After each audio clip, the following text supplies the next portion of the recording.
ಈ ಫಲಿತಾಂಶದಲ್ಲಿ ಕಾಂಗ್ರೆಸ್ ಸಂಪೂರ್ಣ ನೆಲಕ್ಕಚ್ಚಿರುವಂಥದ್ದು.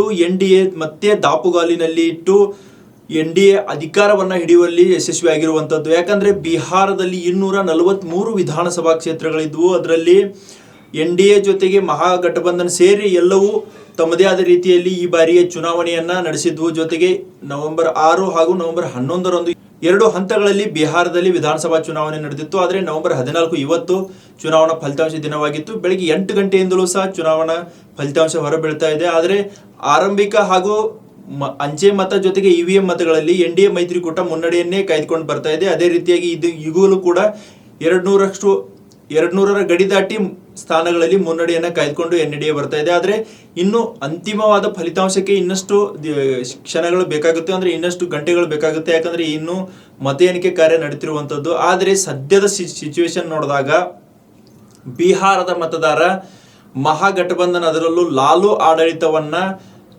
ತಿರಸ್ಕಾರಗೊಳಿಸಿದ್ದಾನೆ. ಜೊತೆಗೆ ಲಾಲು ಆಡಳಿತಕ್ಕೆ ಬೇಸತ್ತಿದ್ದಾನೆ. ಕಾಂಗ್ರೆಸ್ ನಾಯಕತ್ವವನ್ನು ತಿರಸ್ಕರಿಸಿದ್ದಾನೆ. ತೇಜಸ್ವಿ ಯಾದವ್ ನಾಯಕತ್ವವನ್ನು ಬೇಡ ಅಂತ ಹೇಳ್ತಿದ್ದಾನೆ. ಯಾಕಂದರೆ ಬಿಹಾರದ ಇಡೀ ಇವತ್ತಿನ ಫಲಿತಾಂಶವನ್ನು ನೋಡಿದಾಗ ಬಹುತೇಕ NDA ಮೈತ್ರಿಕೂಟ ದಿಗ್ವಿಜಯ ಸಾಧಿಸಿರುವಂಥದ್ದು. ಮತ್ತೊಮ್ಮೆ ನಿತೀಶ್ ಕುಮಾರ್ ಬಿಹಾರದ ಮುಖ್ಯಮಂತ್ರಿ ಆಗುವ ನಿಟ್ಟಿನಲ್ಲಿ ಇದೀಗ ಎಲ್ಲ ರೀತಿಯ ಪ್ರಕ್ರಿಯೆಗಳಿಗೆ ಚಾಲನೆ ನೀಡಿದಂತಾಗ್ತಾ ಇದೆ. ಯಾಕಂದರೆ ಈಗಾಗಲೇ 9 ಬಾರಿ ಮುಖ್ಯಮಂತ್ರಿಯಾಗಿ ಸುದೀರ್ಘ 20 ವರ್ಷಗಳ ಕಾಲ ಬಿಹಾರನ ನಿತೀಶ್ ಕುಮಾರ್ ಅವರು ಆಳಿದ್ದಾರೆ. ಈಗ BJP ಜೊತೆ ಮೈತ್ರಿ ಮಾಡಿಕೊಂಡು NDA ಮೈತ್ರಿಕೂಟದಲ್ಲಿದ್ದಾರೆ. ಈ ಹಿನ್ನೆಲೆಯಲ್ಲಿಯೇ ಇದೀಗ ನಿತೀಶ್ ಕುಮಾರ್ ಅವರು ಸಹ ತಮ್ಮದೇ ಆದ ರೀತಿಯಲ್ಲಿ ತಂತ್ರಗಾರಿಕೆಯನ್ನು ಹೆಣೆದಿದ್ರು. ಪಕ್ಷದ ಅಭ್ಯರ್ಥಿಗಳನ್ನು ಯಾವ ರೀತಿ ಗೆಲ್ಲಿಸಬೇಕು ಅನ್ನೋ ಲೆಕ್ಕಾಚಾರವನ್ನು ಹಾಕಿಕೊಂಡಿದ್ರು. ಆ ರೀತಿಯಲ್ಲಿ ಅವರು ತಮ್ಮ ತಂತ್ರಗಾರಿಕೆಯಲ್ಲಿ ವರ್ಕೌಟ್ ಅನ್ನು ಸಹ ಸಾಧಿಸಿದ್ದಾರೆ. ಅದೇ ರೀತಿ BJPಯು ಸಹ ತಮ್ಮದೇ ಆದ ರೀತಿಯಲ್ಲಿ ಗೆಲುವಿಗೆ ರಣತಂತ್ರಗಳನ್ನು ಹೆಣೆದಿದ್ರು. ಜೊತೆಗೆ ಅಭ್ಯರ್ಥಿಗಳನ್ನು ಹಾಕಿದ್ರು. ಈ ಎಲ್ಲ ಫ್ಯಾಕ್ಟರ್ಗಳಿಂದ BJP ಯಶಸ್ವಿಯಾಗಿ ಚುನಾವಣೆಯನ್ನು ಎದುರಿಸಿತ್ತು. ಅಂತಿಮವಾಗಿ ಫಲಿತಾಂಶವೂ ಸಹ NDA ಪರವಾಗಿದೆ. ಈಗಾಗಲೇ ಅಲ್ಲಿನ ಮತದಾರ ಪ್ರಧಾನಿ ನರೇಂದ್ರ ಮೋದಿ ಜೊತೆಗೆ ಈಗ ಬಿಹಾರ CM ಆಗಿರುವ ನಿತೀಶ್ ಕುಮಾರ್ ಅವರ ನಾಯಕತ್ವವನ್ನು ಸಹ ಒಪ್ಪಿಕೊಂಡಂತಾಗಿದೆ. ಯಾಕಂದರೆ ಫಲಿತಾಂಶವೇ ಹೇಳ್ತಾ ಇದೆ. ಮತ್ತೊಂದು ವಿಚಾರ ನೋಡಬೇಕಾದ್ರೆ ಈ ಇಡೀ ಚುನಾವಣೆಯಲ್ಲಿ ಗ್ಯಾರಂಟಿಗಳ ಭರಾಟೆಯೂ ಜೋರಾಗಿತ್ತು. ಒಂದು ಕಡೆ ಮಹಾಗಠಬಂಧನ್ ಅಂದರೆ RJD ನಾಯಕ ತೇಜಸ್ವಿ ಯಾದವ್ ನೀಡಿದ್ದ ಹೇಳಿಕೆ ಅಥವಾ ಪ್ರಣಾಳಿಕೆಯನ್ನು ಗಮನಿಸಿದಾಗ ಬಿಹಾರಿಗರಿಗೆ ಎಲ್ಲೋ ಒಂದು ಕಡೆ ತೇಜಸ್ವಿ ಮೇಲೆ ನಂಬಿಕೆ ಹೊರಟೋಯ್ತಾ ಅನ್ನೋ ಪ್ರಶ್ನೆಯೂ ಸಹ ಇದೀಗ ಈ ಫಲಿತಾಂಶ ತಿಳಿಸ್ತಿರುವಂಥದ್ದು. ಯಾಕಂದರೆ ಒಂದು ಮನೆಗೆ ಒಂದು ಉದ್ಯೋಗ ಕೊಡಲು ಹೇಗೆ ಸಾಧ್ಯ ಅನ್ನೋ ಪ್ರಶ್ನೆ ಸಾಮಾನ್ಯ ಪ್ರಶ್ನೆ ಪ್ರತಿಯೊಬ್ಬ ನಾಗರಿಕಂದಾಗಿದ್ದು, ಈ ಹಿನ್ನೆಲೆಯಲ್ಲಿ ಎಲ್ಲೋ ಒಂದು ಕಡೆ ಆರಂಭಿಕವಾಗಿಯೇ ಬಿಹಾರದಲ್ಲಿ RJD ನೆಲಕಚ್ತಾ ಅನ್ನೋದು ಈ ಸದ್ಯದಿರುವಂಥ ಪ್ರಶ್ನೆ ಆಗಿರುವಂಥದ್ದು. ಯಾಕಂದರೆ ತೇಜಸ್ವಿ ಯಾದವ್ ಮಾಹಿ ಬೆಹನ್ ಯೋಜನೆಯಡಿಯಲ್ಲಿ ಮಹಿಳೆಯರಿಗೆ 2500 ರೂಪಾಯಿ ಜೊತೆಗೆ 200 ಯೂನಿಟ್ ಕರೆಂಟನ್ನು ನೀಡೋದ್ರ ಜೊತೆಗೆ ಮನೆಗೊಂದು ಸರ್ಕಾರಿ ನೌಕರಿಯನ್ನು ನೀಡೋದಾಗಿ ಒಂದು ಪ್ರಣಾಳಿಕೆಯಲ್ಲಿ ಭರವಸೆ ನೀಡಿದ್ರು. ಆದರೆ ಎಲ್ಲೋ ಒಂದು ಕಡೆ ನಮಗೆ ಮನೆಗೊಂದು ಸರ್ಕಾರಿ ನೌಕರಿ ಬೇಡ ಅನ್ನೋ ರೀತಿಯಲ್ಲಿ ನಮಗೆ ಅಭಿವೃದ್ಧಿ ಜೊತೆಗೆ ನಮಗೆ ಉದ್ಯೋಗ ನೀಡಬೇಕು. ಈ ನಿಟ್ಟಿನಲ್ಲಿ ಎಲ್ಲೋ ಒಂದು ಕಡೆ ಬಿಹಾರದ ಮತದಾರ ತೇಜಸ್ವಿ ನಾಯಕತ್ವವನ್ನು ತಿರಸ್ಕರಿಸಿರುವಂಥದ್ದು, ಮತ್ತೆ ನಿತೀಶ್ ನಾಯಕತ್ವಕ್ಕೆ ಬೆಂಬಲಿಸಿರುವಂಥದ್ದನ್ನು ಕಂಡು ಬರ್ತಾ ಇದೆ. ಇನ್ನೊಂದು ವಿಚಾರ ನೋಡಬೇಕಾದ್ರೆ ಇಲ್ಲಿ ನಿತೀಶ್ ಕುಮಾರ್ ಗೆಲುವಿಗೆ ಫ್ಯಾಕ್ಟರ್ಗಳನ್ನು ನೋಡಬೇಕಾದ್ರೆ ನಿತೀಶ್ ಕುಮಾರ್ ಸಂಘಟಿತವಾಗಿ ಹೋರಾಟವನ್ನು ಮಾಡಿದರು. NDA ಮೈತ್ರಿಕೂಟದಲ್ಲಿ ಸೇರಿ ತಮ್ಮ ಜಾನ ನಡೆಯನ್ನು ಪ್ರದರ್ಶಿಸಿ ಅಭ್ಯರ್ಥಿಗಳನ್ನು ಸಹ ಆಯಕಟ್ಟಿನ ಸ್ಥಳಗಳಲ್ಲಿ ಯಾವ ಸ್ಥಳಗಳಲ್ಲಿ ಗೆಲ್ಲುತ್ತವೆ ಗೆಲುವಿನ ಕುದುರೆಗಳನ್ನೇ ತಮ್ಮ ಅಭ್ಯರ್ಥಿಗಳನ್ನಾಗಿ ನಿತೀಶ್ ಕುಮಾರ್ ಆಯ್ಕೆ ಮಾಡಿಕೊಂಡಿದ್ರು. ಇದೊಂದು ಅವರಿಗೆ ಪ್ಲಸ್ ಪಾಯಿಂಟ್ ಆಗಿರುವಂಥದ್ದು. ಜೊತೆಗೆ BJPಯು ಸಹ ಅದೇ ರೀತಿಯಾದ ಒಂದು ಸಂಘಟಿತವಾಗಿ ಹೋರಾಟವನ್ನು ಮಾಡಿತ್ತು. ಪ್ರಧಾನಿ ನರೇಂದ್ರ ಮೋದಿ, ಕೇಂದ್ರ ಗೃಹ ಸಚಿವ ಅಮಿತ್ ಶಾ, BJP ಅಧ್ಯಕ್ಷ ನಡ್ಡಾ ಸೇರಿದಂತೆ ಹಲವು ನಾಯಕರು ಕಾಲಿಗೆ ಚಕ್ರ ಕಟ್ಟಿಕೊಂಡಂತೆ ಬಿಹಾರದಾದ್ಯಂತ ಚುನಾವಣಾ ಪ್ರಚಾರಗಳನ್ನು ನಡೆಸಿ ಲಾಲು ಜಂಗಲ್ ರಾಜ್ ಕುರಿತು ಜನರಲ್ಲಿ ಒಂದು ಅರಿವು ಮೂಡಿಸುವ ಜಾಗೃತಿ ಮೂಡಿಸುವ ಕೆಲಸವನ್ನು ಅವರು ತಮ್ಮ ಚುನಾವಣಾ ಪ್ರಚಾರಗಳಲ್ಲಿ ಮಾಡಿದರು. ಒಂದು ವೇಳೆ ಬಿಹಾರದಲ್ಲಿ ಮಹಾಗಠಬಂಧನ್ ಅಧಿಕಾರಕ್ಕೆ ಬಂದರೆ, ತೇಜಸ್ವಿ ಮುಖ್ಯಮಂತ್ರಿ ಆದರೆ ಭವಿಷ್ಯದಲ್ಲಿ ಯಾವ ರೀತಿಯಾಗಿ ಬಿಹಾರಿಗಳು ತಮ್ಮ ಸಂಕಷ್ಟವನ್ನು ಇನ್ನಷ್ಟು ಹೆಚ್ಚಿನ ಸಂಖ್ಯೆಯಲ್ಲಿ ಅಥವಾ ಹೆಚ್ಚಿನ ಪ್ರಮಾಣದಲ್ಲಿ ಅನುಭವಿಸಬಹುದು ಅನ್ನೋದನ್ನು ಅವರು ತಮ್ಮ ಸೂಚ್ಯವಾಗಿ ಪ್ರಣಾಳಿಕೆಗಳ ಮೂಲಕ ಜೊತೆಗೆ ತಮ್ಮ ಭಾಷಣಗಳ ಮೂಲಕ ಆರೋಪ ಪ್ರತ್ಯಾರೋಪಗಳ ಮೂಲಕ ಎಲ್ಲೋ ಒಂದು ಕಡೆ ಬಿಹಾರಿಗರ ಮನಸ್ಸನ್ನು ಸೆಳೆಯುವಲ್ಲಿ NDA ನಾಯಕರು ಕಸರತ್ತನ್ನು ಮಾಡಿದರು. ಎಲ್ಲೋ ಒಂದು ಈಗ ನೋಡಿದಾಗ ಅಂತಿಮವಾಗಿ ಅದು ಫಲಿಸಿದೆ ಅನ್ನೋದು ಸದ್ಯದ ಸ್ಥಿತಿಯಾಗಿರುವಂಥದ್ದು. ಯಾಕಂದರೆ ಬಿಹಾರದಲ್ಲಿ ಇನ್ನೊಂದು ವಿಚಾರವನ್ನು ನೋಡಿದಾಗ ನಿತೀಶ್ ಕುಮಾರ್ ಲೆಕ್ಕದಲ್ಲಿ ವಿಚಾರವನ್ನು ನೋಡಿದಾಗ ನಿತೀಶ್ ಕುಮಾರ್ ಚುನಾವಣೆಗೆ ಮೊದಲೇ ತಮ್ಮದೇ ಆದ ರೀತಿಯಲ್ಲಿ ಒಂದು ಸ್ಟ್ರಾಟಜಿಯನ್ನು ಹಾಕಿದ್ರು. ಅದೇ ರೀತಿಯಾದ ಸ್ಟ್ರಾಟಜಿ ವರ್ಕೌಟ್ ಆಗಿದೆ. ಅಂದರೆ CM ರೋಜ್ಗಾರ್ ಮುಖ್ಯಮಂತ್ರಿ ರೋಜ್ಗಾರ್ ಯೋಜನೆಯ ಅಡಿಯಲ್ಲಿ ಪ್ರತಿ ಮಹಿಳೆಗೆ 10,000 ರೂಪಾಯಿಯನ್ನ ಪ್ರೋತ್ಸಾಹಧನವಾಗಿ ನೀಡುವ ಒಂದು ಯೋಜನೆ ಹಾಕಿಕೊಂಡಿದ್ರು. ಅದು ಇದೀಗ ನಿತೀಶ್ ಕುಮಾರ್ ಅವರಿಗೆ ಕೈ ಹಿಡಿದಿರುವಂತದ್ದು. ಮತ್ತೊಂದು ನೋಡಿದಾಗ ಆರಂಭಿಕ ಹಂತಗಳಾದ್ರೂ ನಿತೀಶ್ ರಾಜಕಾರಣದಲ್ಲಿ ಯಾವಾಗ ಕೆಳ ಬೀಳ್ತಾರೆ, ನೆಲಕ್ಕೆ ಕಚ್ತಾರೆ ಅನ್ನೋ ಸಂದರ್ಭದಲ್ಲಿ ಅಲ್ಲಿನ ಬಿಹಾರ ಜನರು ಅವರನ್ನ ಎತ್ತಿ ಹಿಡಿಯುವ ಕೆಲಸವನ್ನ ಮಾಡ್ಕೊತ ಬರ್ತಾ ಇದ್ದಾರೆ. ಅದೇ ರೀತಿಯಾಗಿ ಮಹಿಳೆಯರು ಸಹ ನಿತೀಶ್ ಅವರಿಗೆ ಒಂದು ಸಹೋದರನ ಸ್ಥಾನ ನೀಡಿ ಅವರಿಗೆ ಎಲ್ಲ ರೀತಿಯಿಂದಲೂ ಅಂದ್ರೆ ಚುನಾವಣೆ ಸಂದರ್ಭದಲ್ಲಿ ಅವರಿಗೂ ಸಹ ಆಶೀರ್ವಾದವನ್ನ ಮಾಡ್ತಾ ಬರ್ತಾ ಇರುವಂತದ್ದು ನಿತೀಶ್ ರಾಜಕೀಯ ಜೀವನವನ್ನ ನೋಡಿದಾಗ ಗೊತ್ತಾಗುತ್ತೆ. ಒಟ್ನಲ್ಲಿ ಸದ್ಯ ಬಿಹಾರದಲ್ಲಿ ಈಗಾಗಲೇ ನಿತೀಶ್ ಕುಮಾರ್ ತಮ್ಮ ಗೆಲುವನ್ನ ದಾಖಲಿಸಿರುವಂತದ್ದು, ತಮ್ಮ ಪಕ್ಷವನ್ನ ಗೆಲುವನ್ನ ದಾಖಲಿಸಿರುವಂತದ್ದು, 10ನೇ ಬಾರಿ ಸಿಎಂ ಆಗುವ ತವಕದಲ್ಲಿದ್ದಾರೆ. ಆದರೆ ಅಂತಿಮವಾಗಿ NDA ಇದಕ್ಕೆ ಇದುವರೆಗೆ ಯಾವುದೇ ರೀತಿಯಾದ ಗ್ರೀನ್ ಸಿಗ್ನಲ್ ಅನ್ನ ನೀಡಿಲ್ಲ. ಬಿಜೆಪಿ ಪಕ್ಷದ ಅಭ್ಯರ್ಥಿಯೇ ನಮ್ಮದೇ ಸಿಎಂ ಆಗಬೇಕೆಂಬ ಕನಸು ಬಿಜೆಪಿ ನಾಯಕರದ್ದಾಗಿದೆ. ಈ ಹಿನ್ನೆಲೆಯಲ್ಲಿ ಎಲ್ಲೋ ಒಂದು ಕಡೆ ತಮ್ಮ ಪಕ್ಷದ ಅಥವಾ NDA ಮೈತ್ರಿಕೂಟದ ಸಿಎಂ ಸ್ಥಾನದ ಅಭ್ಯರ್ಥಿಯನ್ನ ಇದುವರೆಗೆ ಘೋಷಣೆ ಮಾಡಿಲ್ಲ ಅನ್ನೋ ಮಾತುಗಳು ಸಹ ಕೇಳಿ ಬರ್ತಿರುವಂತದ್ದು.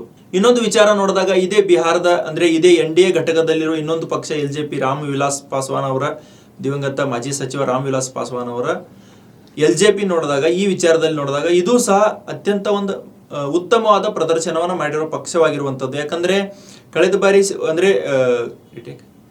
ಕಳೆದ ಬಾರಿ ಯಾವುದೇ ಮೈತ್ರಿಯ ಜೊತೆ ಹೋಗಿರೋದ ಚಿರಾಗ್ ಪಾಸ್ವಾನ್ ಅಂದ್ರೆ ಈಗ ಹಾಲಿ ಕೇಂದ್ರ ಸಚಿವ ಚಿರಾಗ್ ಪಾಸ್ವಾನ್ ಅವರು ಇದೀಗ NDA ಮೈತ್ರಿಕೂಟದಲ್ಲೇ ಇದ್ದಾರೆ. ಕೇಂದ್ರದಲ್ಲೂ ಮಂತ್ರಿಯಾಗಿದ್ದಾರೆ, ರಾಜ್ಯದಲ್ಲೂ ಸಹ ಮೈತ್ರಿಕೂಟವನ್ನ ಮುಂದುವರಿಸಿಕೊಂಡು ಹೋಗಿ 29 ಸ್ಥಾನಗಳಲ್ಲಿ ಅವರು ಸ್ಪರ್ಧೆ ಮಾಡಿದ್ರು. ಈಗಾಗಲೇ 20 ಸ್ಥಾನಗಳಲ್ಲಿ ಅವರು ಮುನ್ನಡೆಯನ್ನು ಕಾಯ್ದುಕೊಂಡು ಬರ್ತಾ ಇದ್ದಾರೆ. ಮತ್ತೊಂದು ವಿಚಾರವನ್ನು ನೋಡಿದಾಗ ಚಿರಾಗ್ ಪಾಸ್ವಾನ್ ಅವರ ಪಕ್ಷ ಬಿಹಾರದಲ್ಲಿ ಅತ್ಯಂತ ದೊಡ್ಡ 4ನೇ ಪಕ್ಷವಾದ್ರೆ NDA ಮೈತ್ರಿಕೂಟದಲ್ಲಿ 3ನೇ ಅತಿ ದೊಡ್ಡ ಪಕ್ಷವಾಗಿ ಹೊರಹೊಮ್ಮಿರುವಂತದ್ದು. ಯಾಕಂದ್ರೆ ಚಿರಾಗ್ ಪಾಸ್ವಾನ್ ಒಬ್ಬ ಯುವ ನಾಯಕರಾಗಿದ್ದಾರೆ. ಬಿಹಾರದಲ್ಲಿ ಅವರಿಗೆ ಭವಿಷ್ಯ ಇದೆ ಅನ್ನೋ ಮಾತುಗಳು ಸಹ ಕೇಳಿ ಬರ್ತಿರುವಂತದ್ದು. ಈ ಹಿನ್ನೆಲೆಯಲ್ಲಿ ಎಲ್ಲ ಒಂದ್ ಕಡೆ ಅವರು ಸಹ DCM ಪಟ್ಟಕ್ಕೆ ಬೇಡಿಕೆಯನ್ನು ಇಡ್ತಾರಾ ಅನ್ನೋ ಚರ್ಚೆಗಳು ಸಾಕಷ್ಟು ದಿನಗಳಿಂದಲೂ ನಡೀತಾ ಇರುವಂತದ್ದು. ಯಾಕಂದ್ರೆ ಈಗಾಗಲೇ ಅವರು ಚಿರಾಗ್ ಪಾಸ್ವಾನ್ ಅವರು ಹೇಳಿರುವಂತದ್ದು ರಾಜ್ಯ ರಾಜಕಾರಣದಲ್ಲಿ ನನಗೆ ಆಸಕ್ತಿ ಇದೆ ಅನ್ನೋ ಮಾತುಗಳನ್ನ ಹೇಳ್ತಾ ಬರ್ತಾ ಇದ್ರು. ಆದ್ರೆ ಯಾವಾಗ ನಿತೀಶ್ ಕುಮಾರ್ ಅವರು ಮತ್ತೊಮ್ಮೆ ಸಿಎಂ ಅಭ್ಯರ್ಥಿ ಅಂತ ಬಿಂಬಿಸಲಾಯಿತೋ ಆ ಸಂದರ್ಭದಲ್ಲಿ ಅವರು ಒಂದು ಹೆಜ್ಜೆಯನ್ನ ಹಿಂದಿಟ್ಟಿರುವಂತದ್ದು. ಈ ಹಿನ್ನೆಲೆಯಲ್ಲಿ ಆದ್ರೂ ಗೊತ್ತಿಲ್ಲ ಮುಂದಿನ ಹಂತಗಳಲ್ಲಿ ಯಾವ ರೀತಿಯಾದ ಬೆಳವಣಿಗೆಗಳು ಈ LJP ವಿಚಾರದಲ್ಲಿ ನಡೆಯುತ್ತವೆ. ಆದ್ರೆ ಒಂದಂತೂ ಸತ್ಯ, ಚಿರಾಗ್ ಪಾಸ್ವಾನ್ ಅವರು ಹೇಳಿರುವಂತದ್ದು ಈ ಮೊದಲಿಂದಲೂ ಹೇಳ್ತಾ ಬರ್ತಾ ಇದ್ದಾರೆ, ಬಿಹಾರದಲ್ಲಿ ಒಂದು ವೇಳೆ ನಮ್ಮ ಮೈತ್ರಿಕೂಟ ಗೆಲುವು ಸಾಧಿಸಿದರೆ ನಮ್ಮ ಪಕ್ಷಕ್ಕೂ ಸಹ DCM ಸ್ಥಾನವನ್ನ ನೀಡಬೇಕು. ನಾನು DCM ಆಗುವುದಿಲ್ಲ, ಆದ್ರೆ ನಮ್ಮಲ್ಲಿಯೇ ಒಬ್ಬ ನಾಯಕರನ್ನ ನೀವು DCM ಮಾಡಬೇಕು ಅನ್ನೋ ಒಂದು ಬೇಡಿಕೆಯನ್ನು ಮುಂಚೆಯಿಂದಲೂ ಸಹ NDA ನಾಯಕರ ಜೊತೆಗೆ NDA ಮಿತ್ರಕೂಟದ ಪಕ್ಷದ ನಾಯಕರ ಜೊತೆಗೆ ಅವರು ಇಡ್ತಾ ಬರ್ತಾ ಇದ್ದಾರೆ. ಅದೇ ರೀತಿ ಈ ಬಾರಿಯೂ ಸಹ ಅದನ್ನ ಮಂಡಿಸಲಿದ್ದಾರೆ ಅನ್ನೋ ಮಾತುಗಳು ಸಹ ಕೇಳಿ ಬರ್ತಿರುವಂತದ್ದು. ಇನ್ನು ಕಾಂಗ್ರೆಸ್ ವಿಚಾರಕ್ಕೆ ಬಂದಾಗ ಕಾಂಗ್ರೆಸ್ ಸಹ ಅದೇ ರೀತಿಯ ಕಳಪೆ ಸಾಧನೆಯನ್ನು ಮಾಡ್ತಾ ಇದೆ. ಯಾಕಂದ್ರೆ ಎಲ್ಲೋ ಒಂದ್ ಕಡೆ ಲಾಲೂ ಪ್ರಸಾದ್ ಅವರನ್ನ ನಂಬಿ ರಾಹುಲ್ ಗಾಂಧಿ ಕೈ ಸುಟ್ಕೊಂಡ್ರ ಅನ್ನೋ ಚರ್ಚೆಗಳು ಇದೀಗ ದೇಶದಲ್ಲಿ, ಅದ್ರ ಜೊತೆಗೆ ಬಿಹಾರದ ವಿಚಾರವನ್ನ ನೋಡಿದಾಗ, ರಾಜಕಾರಣದ ಸದ್ಯದ ಫಲಿತಾಂಶ ನೋಡಿದಾಗ ಅದೇ ರೀತಿ ಆಗ್ತಾ ಇದೆ.